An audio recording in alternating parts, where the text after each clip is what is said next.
করে দেখবে গিন্নি, কোরাল তো আমি একজনকে দিয়ে এসেছি, আর কোরালটা হারিয়ে গিয়েছিল। কি করবো বলো, তাই আমারটা তাকে দিয়ে দিয়েছি। হায় হায় হায়, তুমি কি করছো গো? শেষে কিনা নিজের কোলটাই দিয়ে দিলে। এখন থেকে তুমি কাঠ কাটবে কি করে গো? আর কাঠ না কাটলে তো সংসার চলবে কি করে?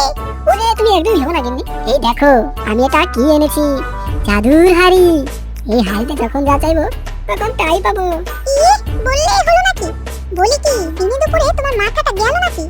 কি বিশ্বাস হচ্ছে না? তাও দেখাচ্ছি। জাদুর হাড়ি, জাদুর হাড়ি, টাকা দাও কারি কারি। কি কি? আমি কি দেখছি গো? এত টাকা, এত টাকা দিয়ে তো আমরা ধনী হয়ে যাব। হি হি হি, তা আর বলতে। হি হি হি, এবার আমাদের কপাল খুলে গেল গো গিন্নি, কপাল খুলে গেল। হা হা হা। এভাবে অল্প করে দিন যেতে না যেতেই পাবলু শিয়াল অনেক ধনী হয়ে গেল।